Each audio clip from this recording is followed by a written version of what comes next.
Oh, hi, it's Ramesh. Hello, how are you? Did you get my letter? Yeah, did you hand deliver it, did you? I hand delivered it because I didn't think it would get to you in time. Alright. So what I thought was, rather than you coming twice this week, one to the depot, one to the doctor's appointment, if you can come in the once for the doctor's time and I'll get your depot done at the same time. Well, I don't want to be injected. I understand that, Ramesh.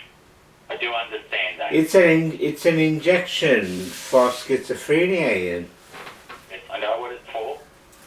Well, is it not an indication for schizophrenia? Well, it is indicated for schizophrenia. It's also used for some other similar disorders on the same sort of spectrum. I don't have a similar disorder on the same spectrum. So you need to talk to the doctor about that. Yeah, the doctor needs to stop the injections. Well, you need to, as I said, you'll need to talk to Dr. Joseph about that. Why won't he speak to me on the phone? I don't know why. I put it to him and he said, no, I can't do that. That's all I can say. I asked him if he could do it over the phone. So the thing is if you don't comply with the treatment, the team will end up doing an authority to return you so that they can get you your medication and reviewed. So that would be police probably bringing you into the hospital. And I'm just trying to avoid that.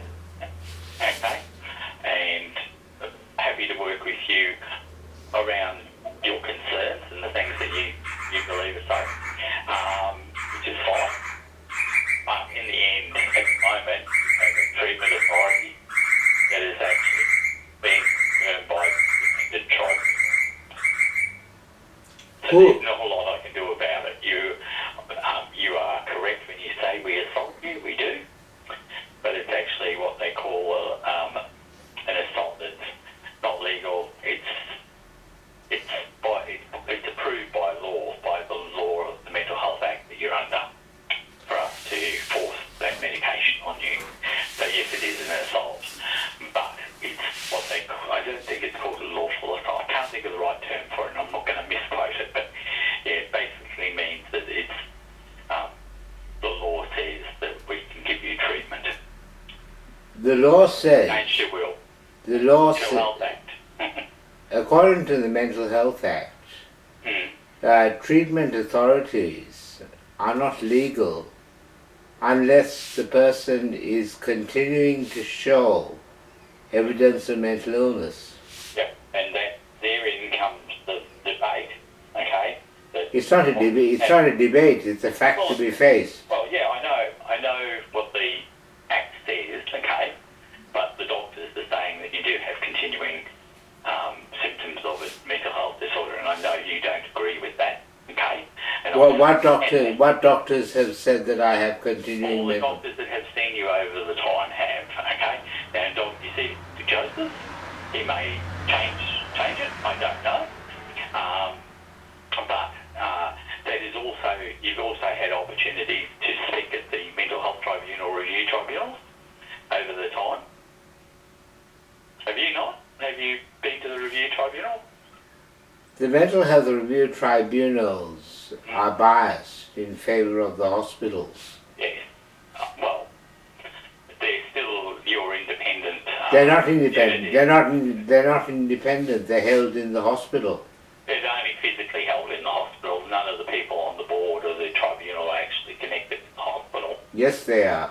No, they're not. There are ex-PA hospital people on the Mental Health Review Tribunal. Oh, okay. So they're ex-ones. Could well be. They're not the same all the time anyway, so I can't really debate that. But anyway, at the moment, I'm just trying to do the right as I can under the circumstances that I'm currently find myself in. Okay? The facts of the matter are, you have a confirmed treatment authority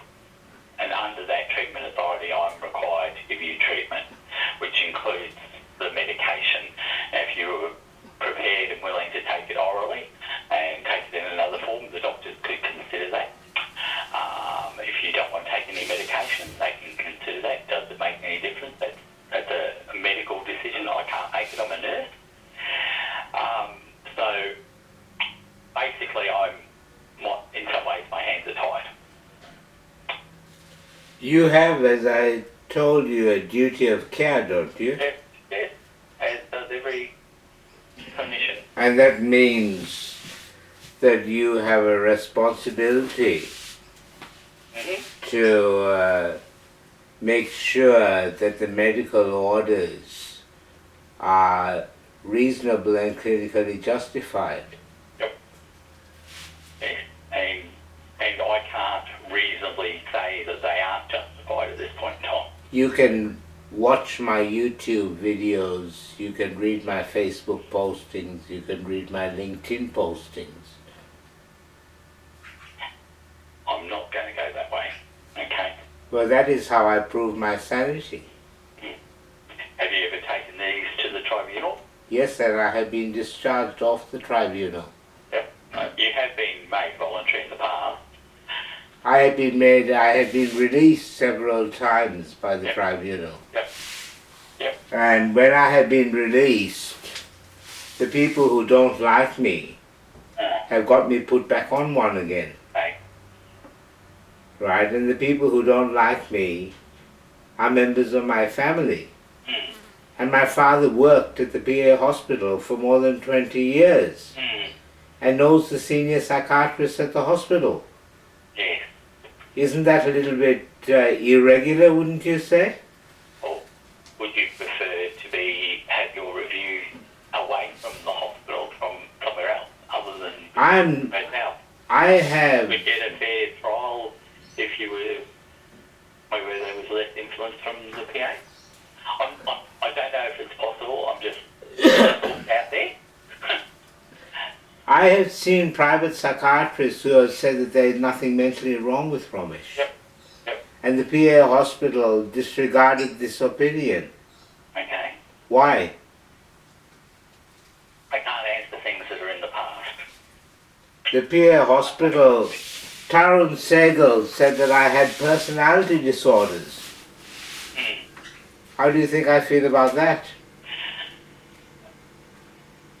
I ran my own medical You practice. don't sound very happy about it, so I'm going to go with you. I'm not happy with that. Well, it's pretty horrible to tell another doctor that they've got a personality disorder when they are well balanced with thousands of friends, 2 children, a long history of working as a well-respected family doctor.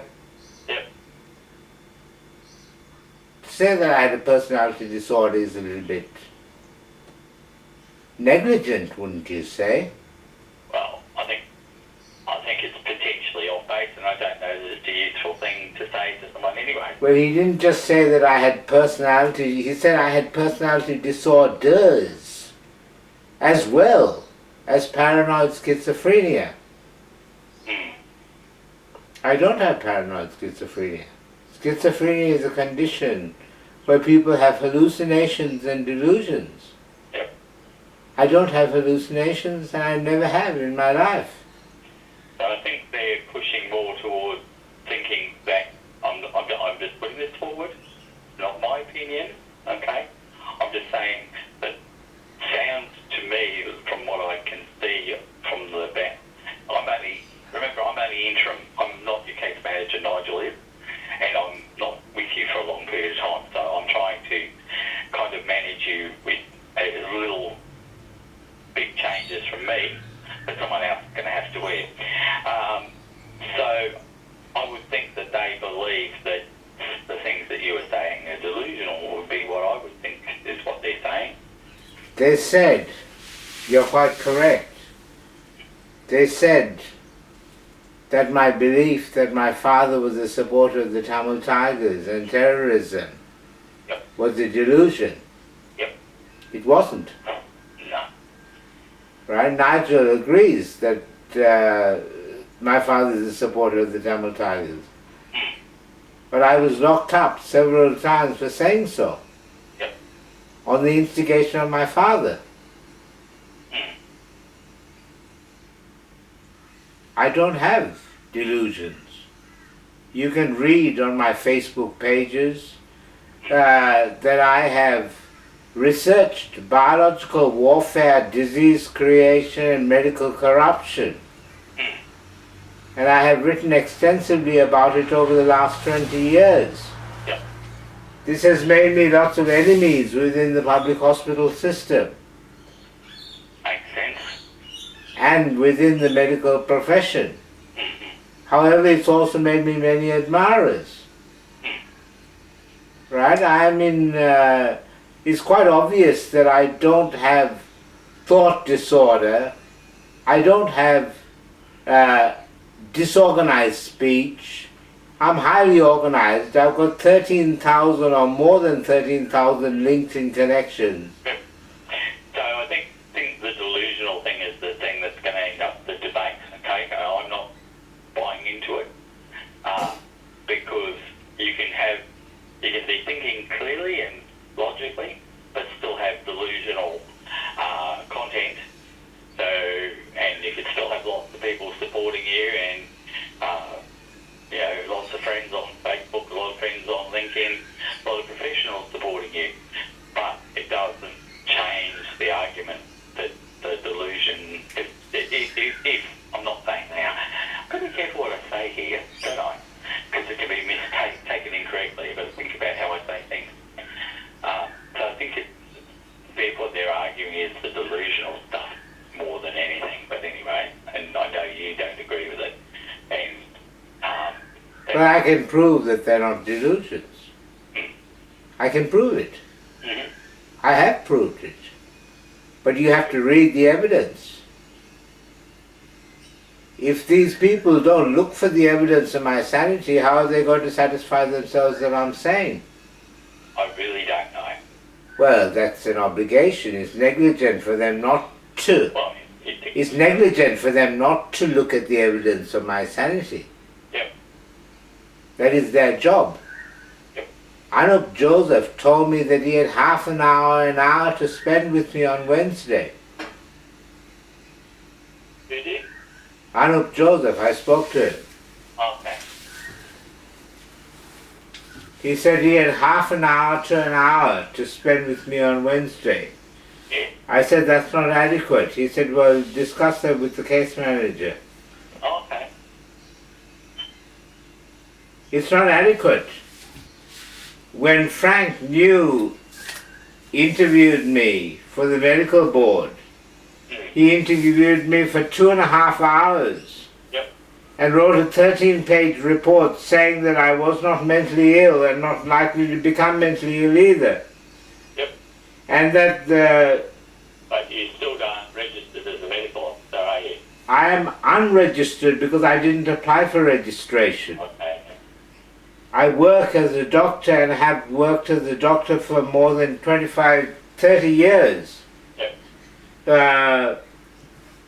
I do internet consultations. I work over the internet. Mm-hmm. The PA hospital are saying that they're a digital hospital. Yes, they're supposed to be, yeah. But the digital records about me Yeah. There's lots of records. contain Not similar for you, but the very one-sided.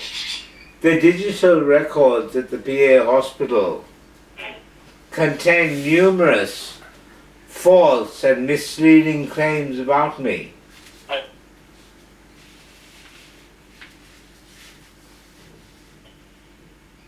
I have a legal right to correct those things. Yes, and you take legal action to do that. I have. Mm. And I was contacted by Minter Ellison, the lawyers for the PA hospital. Yep.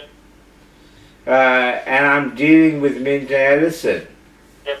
But Minter Ellison told me that they were told by the PA hospital that my claim against the PA hospital was more than 3 years old. Oh, is it? Okay. And I said, on the contrary, the PA hospital is still forcing injections on me. Yep. And labeling me with serious mental illnesses that I do not have. As a matter of psychiatry, a person with delusions who doesn't have hallucinations would be said to have delusional disorder, not schizophrenia. That is correct. And I was also said to have delusions that AIDS is man-made. Do you think AIDS is man-made? No. Look, I'm not arguing with you about this, okay? I don't want to argue with you. I'm just asking you a simple question, whether you think that AIDS is man-made. AIDS, HIV. Oh, AIDS. I don't know. I don't think it's man-made. I wouldn't have thought it was man-made, but I can't see a reason why you would do it. So that's why I wouldn't. Genocide, to kill black people in Africa. Yes, that could be one theory. It's a theory that many African Americans hold. Yep. And there are a number of white doctors who have also said that HIV was developed as a biological weapon. HIV was developed as a biological... white people as it does black people now. Sorry? It probably, HIV now, affects everyone now, more, not just they didn't do a very good job of it. You'd want, if you were going to do genocide of just the black people, you'd want something that would only affect them, not affect anyone else. Unfortunately, it's affected a whole lot of people from both cultures. Cultures? Yeah, so what I'm saying, it may have been developed as a biological weapon. I think sort of stuff I wouldn't know about, okay? I'm not saying it couldn't have been. I'm just saying I don't really know.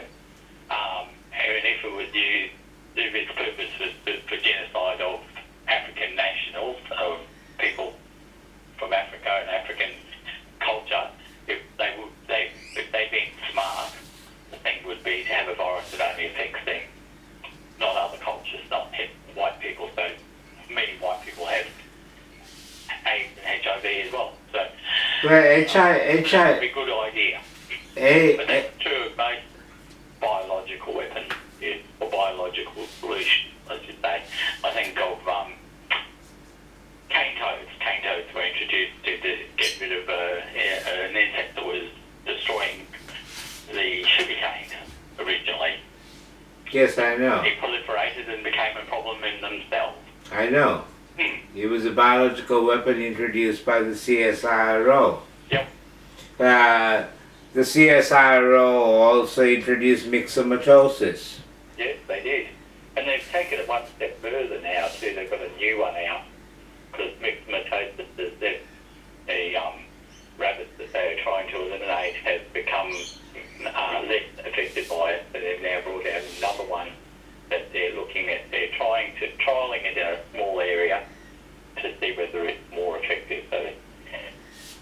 So what do you know about the history? I can't say no, it wasn't developed as a biological thing, but I don't actually have any knowledge, because that's the kind of stuff that I wouldn't have actually access to be able to know one way or the other. I started researching it in 1997. Okay. And I wrote my first book called Eugenics and Genocide in the Modern World. In Eugenics and Genocide in and from Australia in 1999, followed by Eugenics and Genocide in the Modern World, the cause of the AIDS epidemic with a question mark, in 2001. It was 600 pages long. And I looked at the history of biological warfare by the Allies and Australia. It's not something that most people have written about. However, I did careful research from the annual reports of medical organizations. This work was called Paranoid Delusions by the Alfred Hospital. They said I had paranoid delusions that AIDS was man-made and developed as a biological weapon. Yep.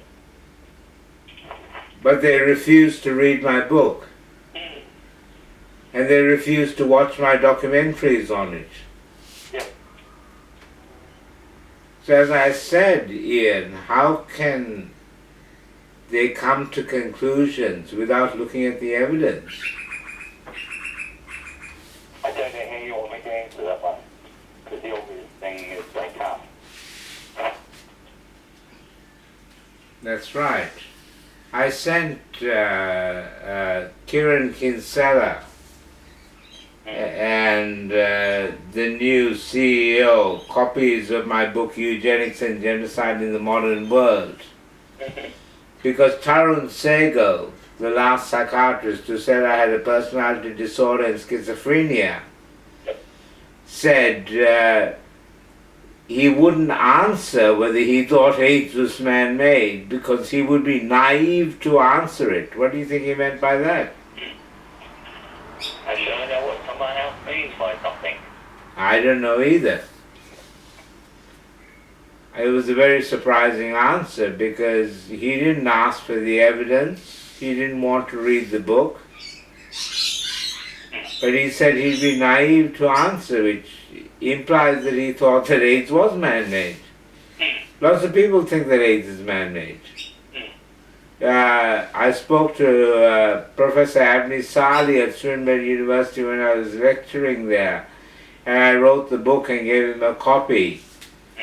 And he said he knows that AIDS is man-made, but it's a big program, and there's nothing we can do about it.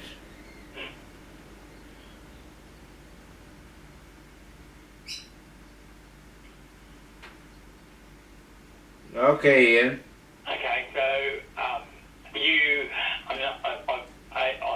given you the letter, I've given you the information, you have the information now, it's up to you what you do with it. Well, I'd be, you basically told me that if I didn't turn up for the appointment, Basically told you that. that they'll send police and lock me up even though the hospital is overcrowded. And it It's costs... not likely that they'll lock you up, they'll bring you in TD, make you wait. Accident and probably send you home. But I can't make that choice. You have to make the choice. No, I'll come in and meet this guy Anup Joseph. But I want at least an hour with him. And What we've allocated for you, you'll have a look and see. But you need an hour. I will make it an hour if I can. okay, and On this number? sorry? If I don't, can I ring you back on this number that I've got here? Yeah. Okay, just because sometimes I get your answering machine and you have a rather lengthy message. All right. You do, don't you? Have a lengthy message. I haven't listened to it for a while. Okay. It goes on for what seems like a long time when you're listening. Anyway. Okay. I'll leave it at that. Okay? Okay. No worries. Thank you. Bye. Bye.